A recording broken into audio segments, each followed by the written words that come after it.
Magpapakonsulta po sana ako sa mga counselor about sa husband ko.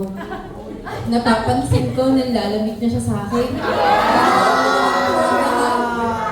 Nagpa-sexy ako, 36, 24, 36. Nagpabelo pa ako.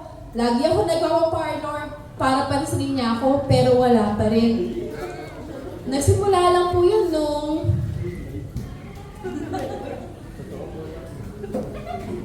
Okay, sa mga naririnig ko sa'yo, ito ang prescription ko.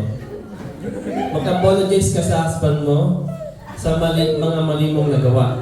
Number 2, lutuan mo siya ng paborito niyang dinner tonight. Ano man ito kamahal. Number 3, paliguan mo. Number 3, paliguan mo siya ng yakap at halik. Number 4, at huwag mong i-criticize ano man ang kanyang sinasabi ng isang linggo.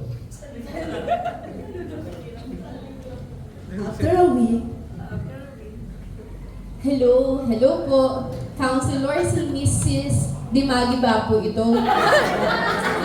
Bukas na po yung appointment ko sa inyo pero kinakancel ko na po ito. Hindi ko na po kailangan yun.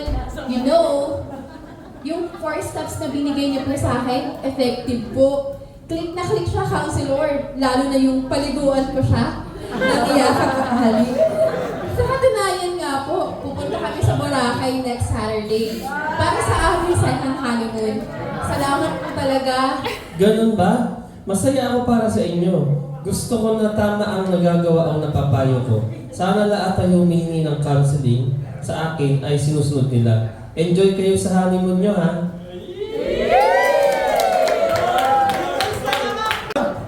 Jasmine, sige na, payuhan mo na ulit ako. Last na to, promise. Please, hindi ko na talaga alam anong gagawin ko. Nahihirapan na ako. Iiwan ko ba si Daniel o bibigyan ko rin siya ng chance? Kahit 4 na beses din ako niloko, love ko pa din siya. Ay, naku, Catherine. Hindi na talaga ako sa'yo magbibigay ng advice. Ayan ka na naman.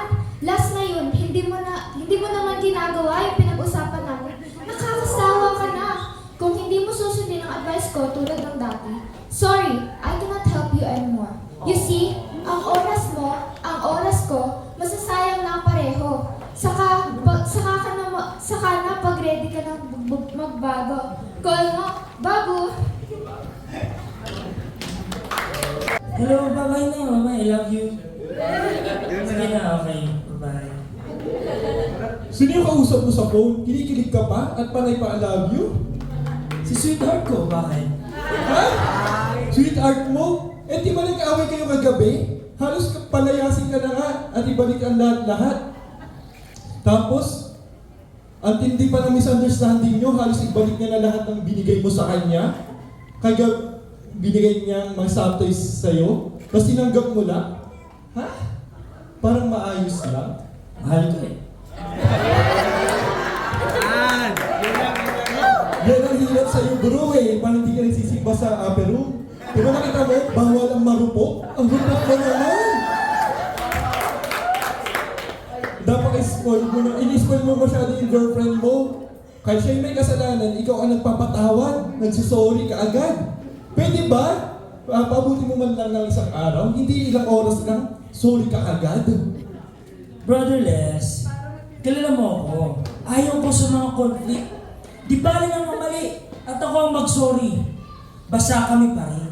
Bahala ka na, maghihiwalay din kayo. Natutuwa ako na nandito ka sa house for 1 week. Naalagaan kita, nakakatuwa ka, cute mo. Kaya lang, sobrang talkative ka. Hindi ka nauubusan ng kwento. Dami mo pang opinion. Hindi nauubos-ubos talaga. May opinion ka sa lahat ng bagay. Wish ko nga, huwag ka na magsalita muna ako. Wala ka nang ginawa, kundi i-exercise ang mouth mo. Hindi ka ba nagsasawang magsalita? Lola, ayaw mo na ako magsalita. Akala ko ba gusto mong maririnig sa akin ano ang mga ginawa ng Lola or Arnold sa kapitbahay. Kinukulit mo pa nga ako eh. Naku, bata ka. Huwag ka maingay. Damo ka ba?